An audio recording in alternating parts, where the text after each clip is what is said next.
Karibu tena, weupe, weusi, wekundu, mahali pa Kweli Yote TV kwa majina nzuri, wakati mwingine tena mzuri. Wewe mweupe unakaribishwa, mweusi, mwekundu, wa imani zote karibuni sana.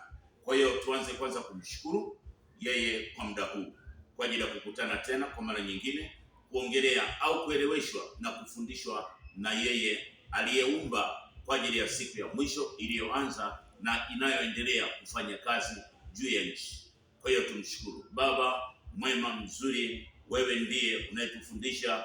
Ulisema utakuja na hakuna jicho litakaloweza kukuona wala kuelewa, kwa maana utakuja kimya kimya, na umekuja kupitia ile nguvu ya moyo wako wa kweli yote, na wote hawajui hawaelewi, lakini sasa wote tunaelewa, kwa maana tayari unatuelewesha wewe mwenyewe kwa utukufu wako imetokea. Karibu sana, karibu kwa wakati mwingine, wasaa mwingine tena.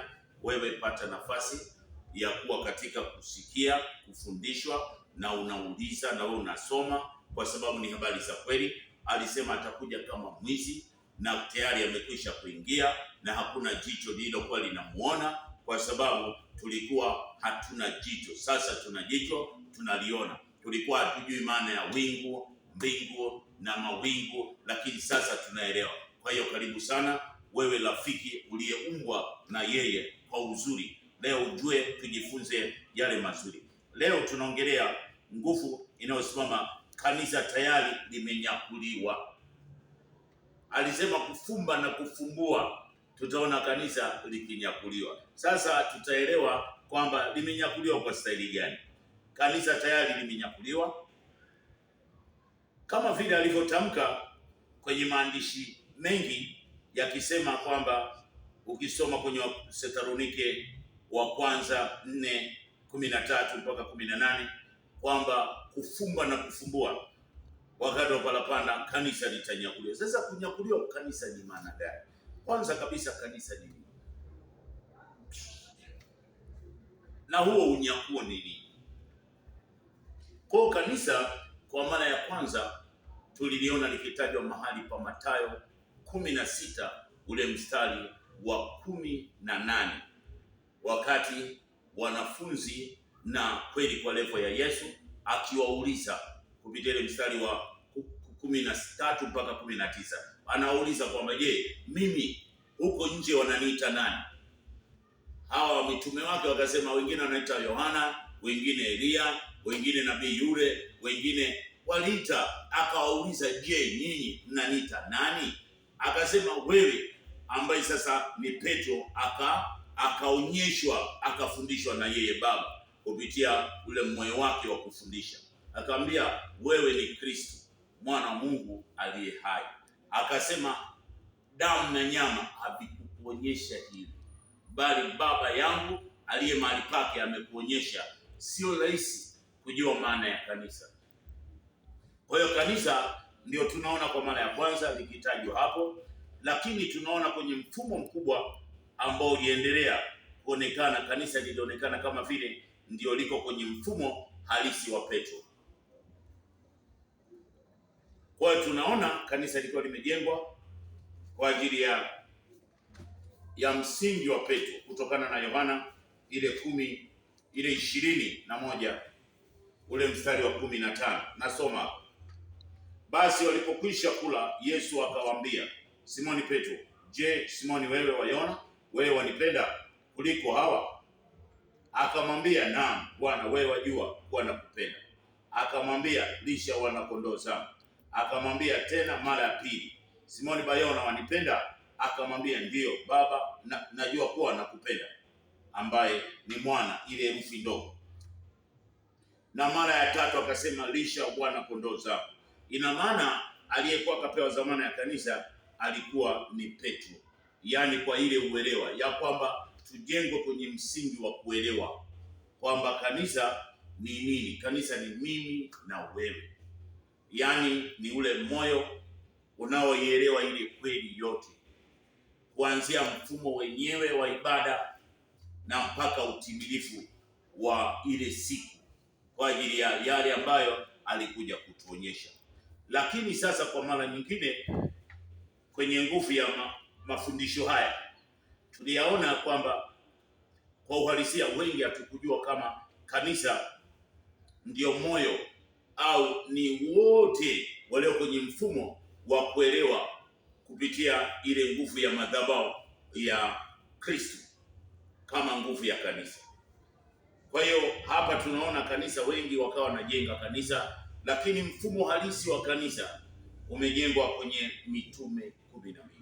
Kwa sasa mahali pa kusema neno kunyakuliwa, kanisa litanyakuliwa, ina maana gani kanisa hilo kunyakuliwa? Na nani amezuia watu wengi tusielewe maana hiyo? Tunaona hapa Thesalonike wa pili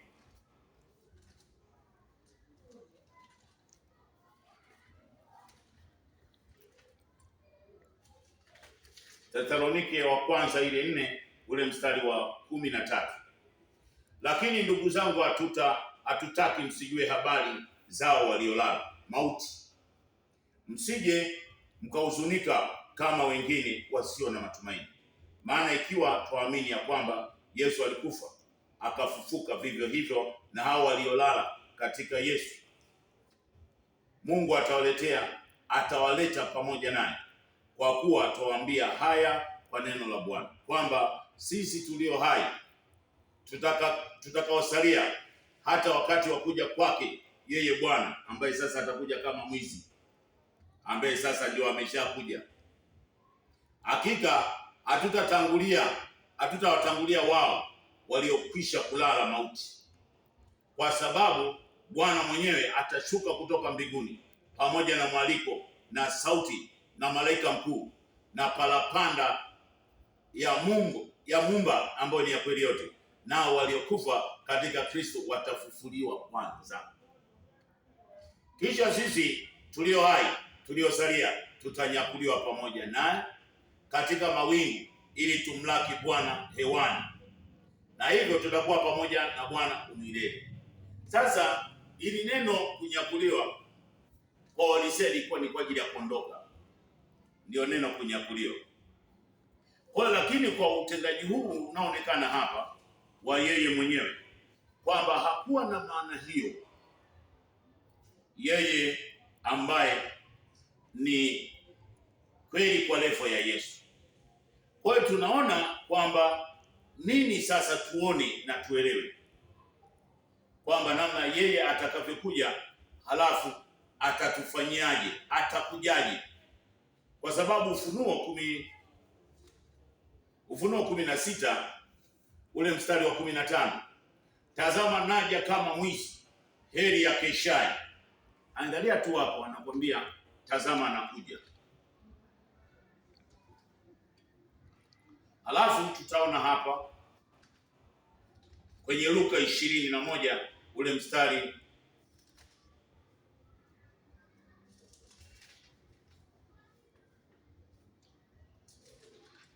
wa 34, basi jiangalieni mioyo yenu isije kelemewa na ulafi na ulevi na masumbufu ya maisha, na siku ile ikawaijia ghafla, ambayo ndio inasema italinyakua kanisa.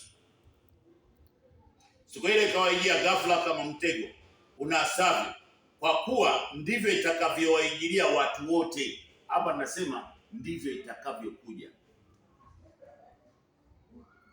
kwa kuwa ndivyo itakavyowaingilia watu wote wakao juu ya uso wa nchi, juu ya nchi. Basi kesheni ninyi kila wakati. Kwa hiyo tunaona namna ambavyo tumekuwa tukipokea hiyo neno kunyakuliwa kwa kanisa. Ina maana hatukupata uelewa thabiti, lakini maana yake halisi ni ile kujulikana kanisa limejengwa kwenye mfumo. Huo ndio unyakuo wa kanisa. Narudia tena, yaani unyakuo wa kanisa silikuondoka, ndio. Sasa litaondokaje au litafutikaje bila kujua kanisa limejengwa wapi na kanisa ni nini na msingi wake ukoje? Kwa hiyo yeye atakuja kama mwizi. Akija kama mwizi, ina maana ile kanuni ya kumwona mawinguni, wakati mimi na wewe tuko kwenye utumwa wa vitu. Tuko kwenye imani ya vitu, amani ya vitu, upendo wa vitu na watu. Tutaonaje hilo jicho wakati tunaangalia huko kwenye nyuma, kwenye Mwanzo ile 2 ule mstari wa 23, Adam na Hawa wanamwacha baba yao.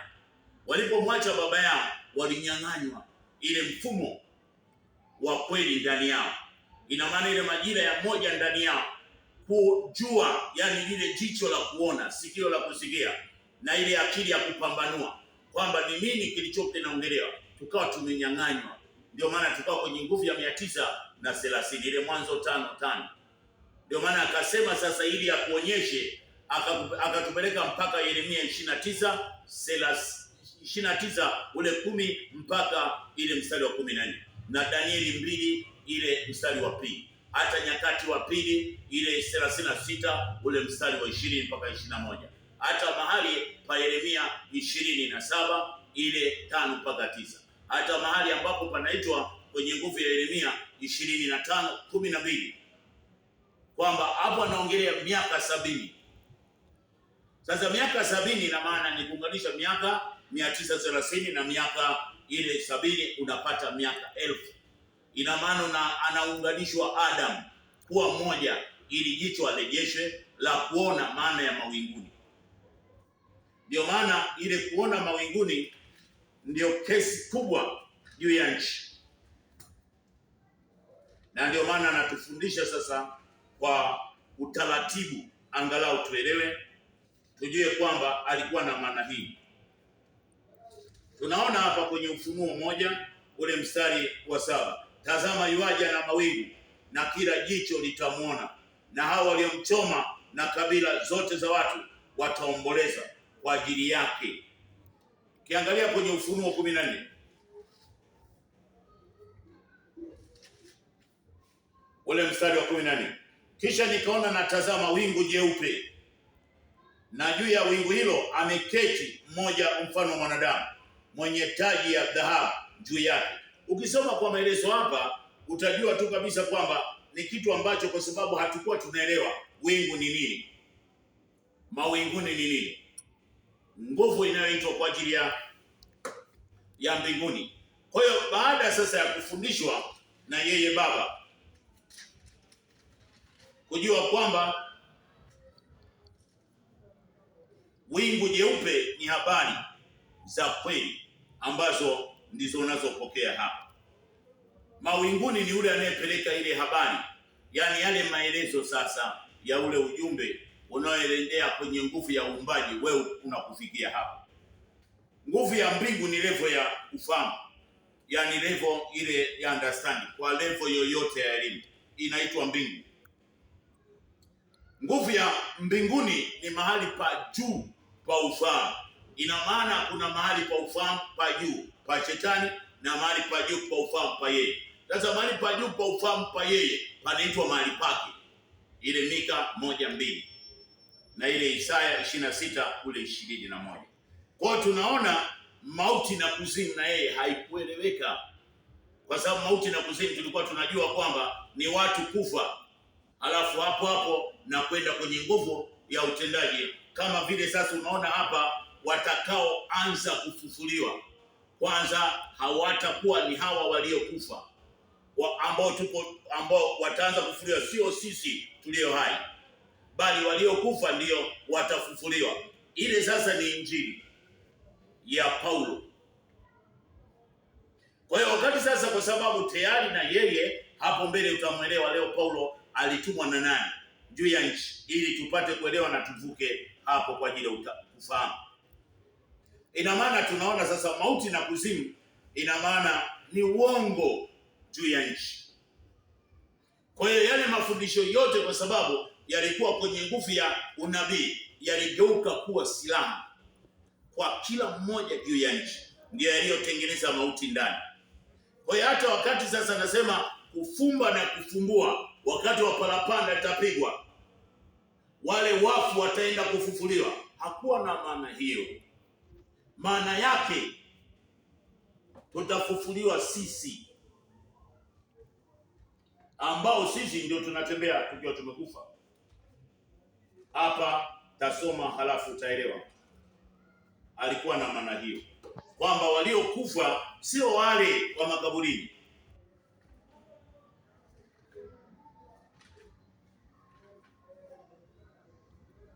Ni sisi tunatembea kabisa, lakini tumekufa kwa sababu ya mafundisho mbalimbali ambayo ndani yake yamegeuzwa kuwa mauti.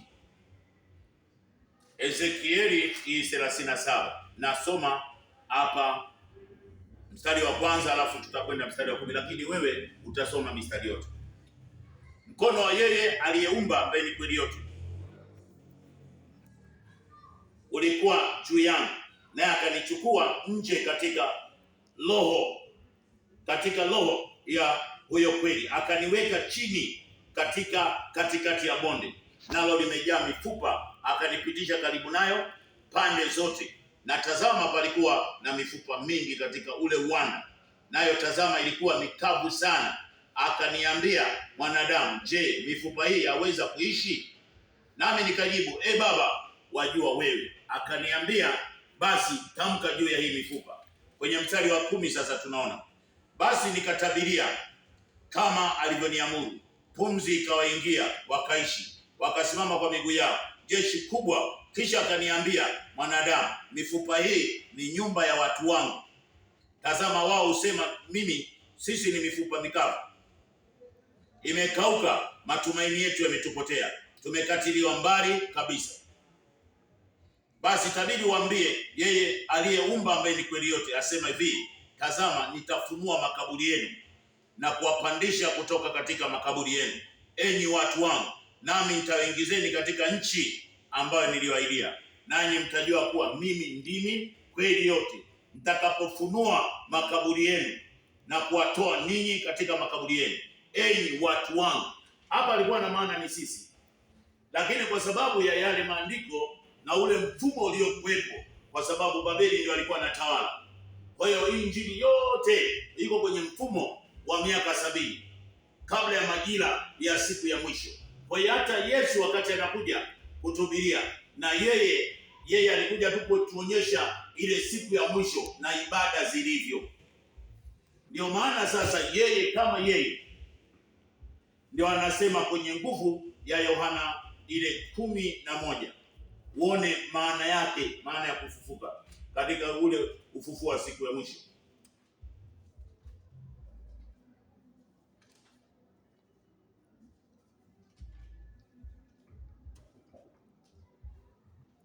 Kumi na moja ule mstari wa 20, basi Martha aliposikia kwamba huyo kweli kwa levo ya Yesu amekuja, alikwenda kumlaki, na Mariamu alikuwa akikaa nyumbani.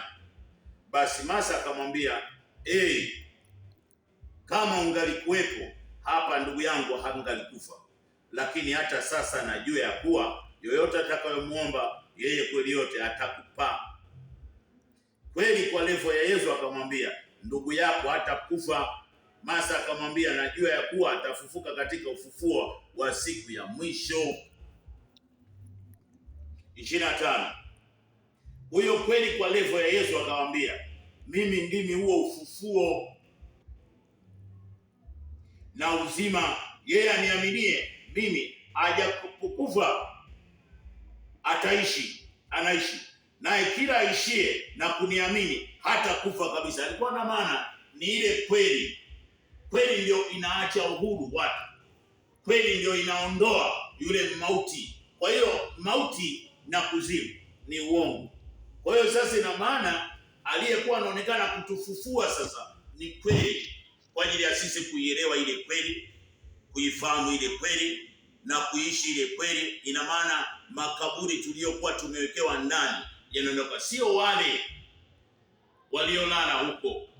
Wale waliolala, kazi kubwa inayofanyika ni wao kukombolewa zile soul zao, wasitumike tena na dunia, kwa sababu hakuna aliyewahi kwenda mahali pa kuhifadhika kutotumika mara mbili. Wote kwa kosa la Adamu, wote tulitumika mara mbili. Kila aliyekufa alikuja tena, akarejea, akaingia kwa wale watoto tunaowazaa. Ile soul ziliendelea kwa ajili ya maisha, kwa sababu hakuna aliyekuwa anakwenda popote. Kama tukisoma hapa ili uelewe na twende kwenye hiyo hatua nyingine ya kutimiza na kuielewa kwamba ni kwa nini leo tunatamka mbele ya uumbaji na mbele ya kila mmoja kwamba unyakuo wa kanisa tayari.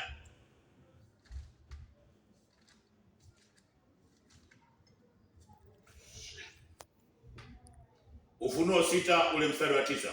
Na alipoifungua muhuri wa 5, nikaona chini ya madhabahu roho zao waliochinjwa kwa ajili ya ile kweli na kwa ajili ya ushuhuda wao waliokuwa nao, wakalia kwa sauti wakisema, Baba mtakatifu mwenye kweli, hata lini kutokuhukumu wala kuipatia haki damu yetu ya hao wanaokaa juu ya nchi? Nao wakapewa kila mmoja nguo ndefu nyeupe, wakaambiwa bado kidogo.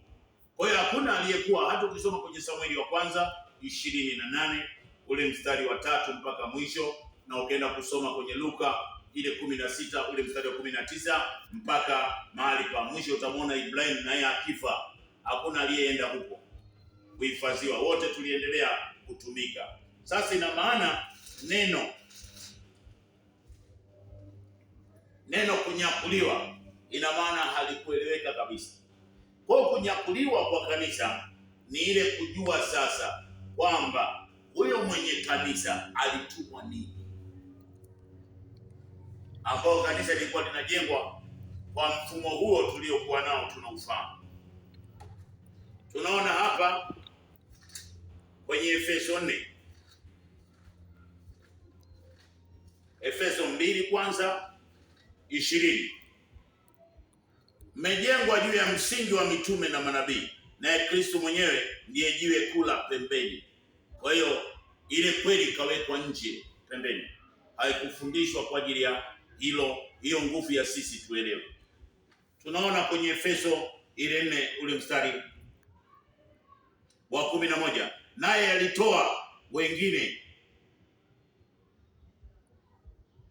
naye aliyeshuka ndiye yeye aliyepaa juu sana kupita mbingu zote, ili avijaze vitu vyote. Naye alitoa wengine kuwa mitume, na wengine kuwa manabii, na wengine kuwa wainjilisti, na wengine kuwa wachungaji, na wengine kuwa walimu. Hii sasa ndio inaitwa madhabahu ya kanisa. Sasa yeye aliyekuwa master ambaye anaitwa kweli kwa levo Yesu, nini alitumwa? Ili sasa tuielewe hii nguvu ya kwamba kanisa tayari limenyakuliwa. Yaani ni ile kuijua kanisa lilikuwa kwenye msingi upi, na yeye aliyetumwa alikuja akiwa na maana gani, ili sasa wote kanisa siri yake ijulikane. Ikishajulikana siri, hapo ndio unyakuo. Kanisa linaondoka kwenye akili ya kila mmoja juu ya nchi. Kwa hiyo inakuja sasa ile mamlaka ya nuru ya kweli kwa ajili ya kuelimisha watu, ina maana kuwafahamisha kwamba kanisa lilikuwa ni nini, na huyu aliyekuwa ametumwa kwa ajili ya sisi alikuja kufanya nini. Tunaona sasa hapa kwamba kwa mara ya kwanza baada ya kufahamu hii nguvu ya majira na mwaka wa kweli unaoanzia ndani kwa ajili ya siku ya mwisho, mwaka wenye miezi 9 uliobeba siku ya mwisho, ambao uko kwenye Isaya 6, Isaya 61 ule mstari wa 2, na Zekaria 14 ule mstari wa 7, kwamba ni mwaka mmoja ndio umebeba siku ya mwisho. Tukiusoma hapo, kwa hiyo siku ya mwisho ni maelezo yote ya kweli, yale ambayo tulikuwa tuelewe. Ndio maana akasema kwenye Mathayo, kila neno ambalo lilikuwa limejificha litakuwa wazi. Ndio tunaona hapa kutangaza mwaka wa yeye aliyeumba uliokubaliwa. Kwa hiyo mwaka wenye miezi 9 ndio uliokubaliwa na watu wote. Mwaka wenye miezi 12 Israeli ana kalenda yake, Rome Empire ana kalenda yake, nguvu ya Mwishmaeli ambaye ni Islamic naye ana kalenda yake, na Wachina watoto wa Ketua na wao wana kalenda yao. Sasa ina maana kuna kalenda inayowaunganisha sisi sote kwamba tulitokea hapo, na kalenda yenyewe wiki ni siku 7, mwezi ni wiki 4, ina maana ni siku 28. Hakuna mwezi ulio na siku 31. Huo ni nguvu ya kiserikali, lakini ibada ni 28. Kwa sababu katika ibada ya kweli huwezi kuabudu katika mfumo wa uongo. Kwa sababu anasema yote atakayeongeza Baba atamuongezea. Kwa hiyo ukisema siku 29, 30, 31 na huko ibadani, hakuna mahali ambapo tunapita. Kwa sababu ufalme wa giza waliongeza, kwa sababu mfumo wa majira, ile kalenda ndio nguvu ya maisha ya watu wote juu ya nchi. Pasipo kalenda, pasipo majira, hakuna kutawala. Kwa hiyo kalenda sasa na majira ya mwaka wa mwisho, wa siku ya mwisho umebeba siku ya mwisho. Siku ya mwisho ni hukumu uongo. Ndio maana hapa inatangazwa tarumbeta ya siku ya mwisho, mwaka uliokubaliwa na watu wote. Kwa hiyo tunaona sasa hapa kwamba yeye alichotuma kupitia Isaya ni kwamba kuja kutuonyesha ule mfumo wa siku ya mwisho na ibada zilivyokuwa zinaendelea za Mafarisayo juu ya nchi, kwamba hizi ibada unazoziona, ndio maana akataja Bwana kwa kuelewa kanisa litajengwa. Lakini kulikuwa na madhabahu za dini juu ya nchi, madhabahu za Mafarisayo ambazo kwa sababu zilikuwa zinajua Yesu, roho chafu zilikuwa zinajua Yesu ametuma kiunabii, ila watu hawakuelewa. Sasa nasoma hapo kwenye Isaya 6 alichotumwa Yesu. Isaya 6:8. Kisha nikasikia maelekezo yake ni mtume nani, naye ni nani atakayekwenda kwa ajili yetu? Ndipo niliposema mimi hapa nitume mimi, naye akaniambia enenda ukawaambie watu hao, fulizeni kusikia lakini msifahamu, fulizeni tazama lakini msione, unaoneshe moyo wa watu wao, ukayatie masikio uzito. Ndipo nilipouliza Baba, hata lini? Naye akanijibu, hata miji itakapokuwa ukiwa haina wenyeji, nyumba zitakapokuwa hazina watu, nyumba za ibada. Nyumba kutokuwa na watu si kwamba eti pako empty, wamejaa, lakini ndani yao, ndani ya mioyo yao, kama vile Marko 7 ilivyokuwa inatamka kwamba hawa wananiabudu kwa vinywa, lakini ndani ya mioyo yao wana mambo yao. Kwa hiyo ndani ya kila mmoja akiwa kwenye nguvu ya mahali pa ibada, yuko kwenye nguvu ya amani ya vitu na watu. Ndio anaposema ukiwa upendo wa vitu na watu na imani ya vitu na watu. Hana hivyo vitu, hakai, hayupo. Ndio maana akasema akija sasa kanisa litaeleweka. Kwa hiyo tunaona hapo, hata ukienda kusoma kwenye Mathayo 13:14 utamuona yeye kwenye injili yake akisema hao watu wana macho, nasema kwa mafumbo kwa sababu wasielewe kile ninachokisema. Kama mtu kweli kaja kutusaidia, hawezi akatufundisha hivi.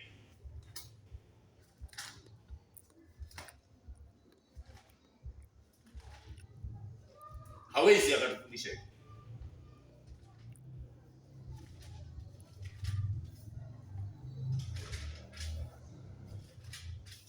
Kwa hiyo tunaona kwenye Mathayo 13:13, kwa sababu hii nasema nao kwa mifano, ya kuwa wakitazama hawaoni na wakisikia hawasikii wala kuelewa, na neno la nabii Isaya litatimia kwao, likisema kusikia mtasikia wala mtaelewa. Kwa hiyo ilikuwa ni ndio nguvu. Ndio maana waliokuwa wanajua kwamba Yesu alituma kiunabii ni roho chafu juu ya nchi. Ndio maana unaona wachawi walikuwa kwenye mahali pa ibada tukiwa nao pamoja, kwa sababu anasema waacheni ngano na magugu ya kuwe pamoja. Tunaenda kumwona hapa huyu Mathayo 8 kwamba maroho machafu ndio alikuwa anajua kwamba Yesu alitumwa kiunabii. Naye alipofika ng'ambo katika nchi ya Gerasi, watu wenye pepo walikutana naye, wanatoka makaburini, wakali mno hata mtu asiweze kupitia njia ile. Na tazama, wakapiga kelele wakisema, tuna nini nawe, mwana wa Mungu? Je, umekuja kututesa kabla ya muhula wetu?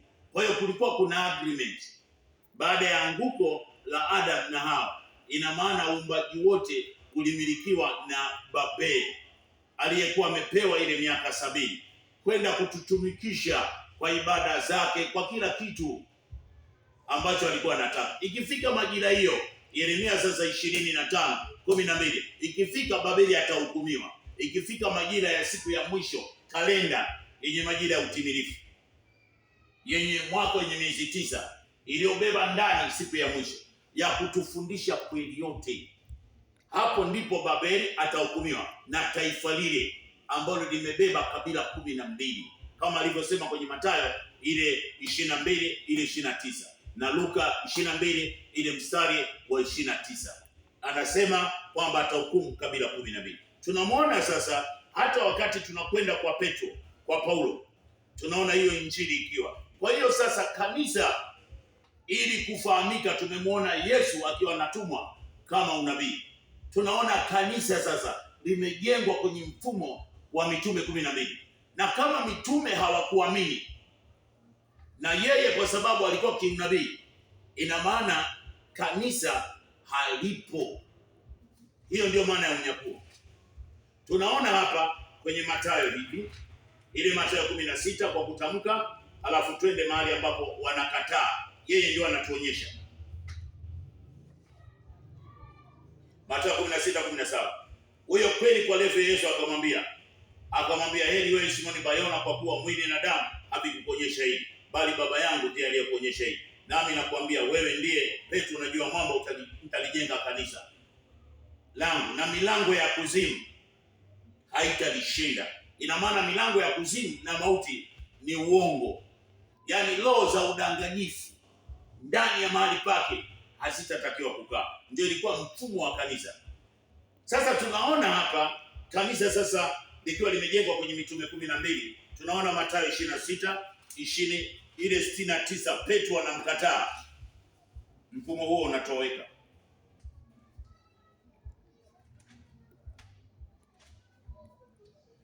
Tunaona basi Petro alikuwa ameketi behewani, kijakazi mmoja alimwendea akasema, wewe nawe ulikuwa pamoja na Yesu wa Nazareti. Akakana mbele ya wote akisema, simjui msemao. Na alipotoka nje hata ukumbini, mwanamke mwingine akamwona, akamwambia, watu walikuweko huko, huyu alikuwa pamoja naye. Alikuwa pamoja na Yesu wa Nazareti. Akakana tena kwa kiapo. Mtu akikana kwa kiapo, ina maana hana connection na mtu. Simjui mtu huyu. Punde kidogo wale waliohudhuria wakamwendea wakamwambia, Petro, hakika wewe nawe mmoja wao, kwa sababu hata usemi wako wakutambulisha. Ndipo akaanza kulaani na kuapa akisema, simjui mtu huyu. Sasa fikiria, mimi na wewe tuko kwenye nguvu ya kufanya hii kazi tunayoiona sasa hivi katika majira timilifu hii. Alafu mimi nafundisha hivi, alafu wewe ukatae. Kweli hiyo kanisa ndani yako litakuwa? Haliwezi kuwa. Ina maana hata huyo Roho Mtakatifu kweli atakuwa? Hakuna. Ina maana awe Roho Mtakatifu ndani ya kanisa hayupo, awe yule anaitwa kwa ajili ya kanisa lenyewe halipo, kwa sababu mifumo iliyojengwa kanisa, kujenga kusimamisha kanisa ni mitume 12, na mitume 12 walimwacha, hawakuwa na imani. Yaani alikuwa anatuonyesha mfumo huo kwamba kanisa alipo. Kwa hiyo akija sasa ndio atatuonyesha ionekane kunyakuliwa. Ndio maana hiyo ya kanisa. Ndio maana tunaona hapa kwenye Marko 16 ule mstari, ili tupate uelewa na twende kwenye ule Ufunuo 21.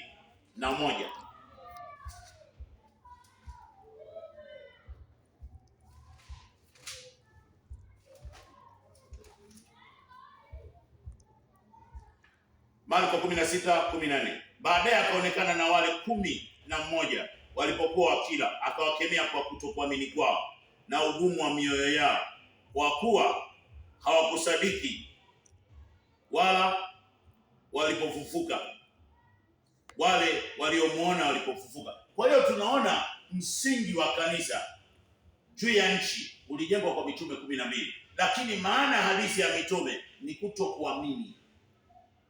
Hapo ndipo kanisa sasa, akija mwenye kanisa ndio anaanza kukuonyesha kwamba ghafla kufumba na kufumbua kanisa halitafanya tena kazi kama vile lilivyokusudiwa. Tunaona hapa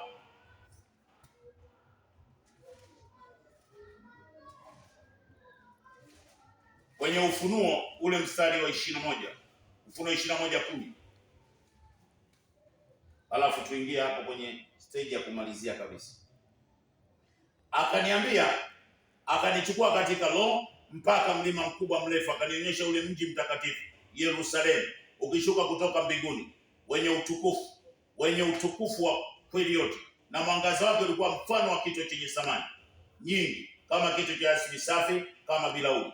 Ulikuwa na ukuta mkubwa mrefu wenye milango 12, na katika hii milango malaika 12, na majina yameandikwa ambayo ni majina ya kabila 12 ya